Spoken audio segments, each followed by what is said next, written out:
In today's video, I'm going to teach you how to buy music on Soundtrap. Here's the key thing up front.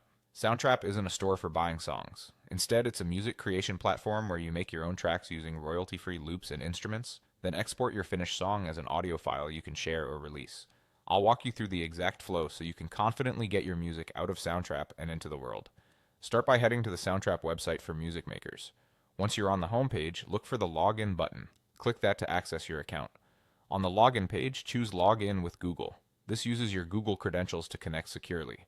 If prompted, select your Google account from the list and confirm any permissions so that Soundtrap can sign you in.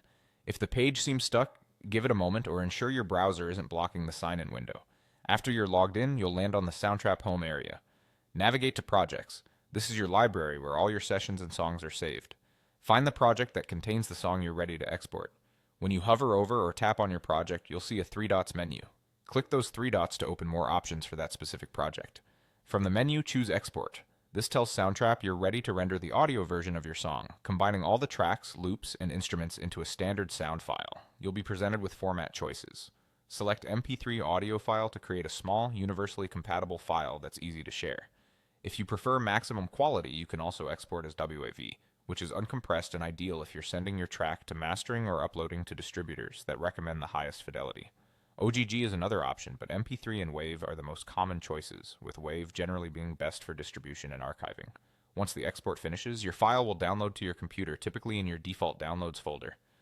Keep your file organized with a clear name and version so you can quickly find it later. At this point, your music is ready to leave Soundtrap. To release your song publicly, use a third-party music distributor. These services let you upload your audio file and deliver it to major streaming platforms and stores. Review their submission guidelines, recommended formats, and any metadata requirements so your track appears correctly. And remember, Soundtrap's loops and instruments are royalty-free for use within your creations, but always follow the platform's terms when distributing your music. That's the process. You create in Soundtrap, export your song, and then distribute it through a third-party service.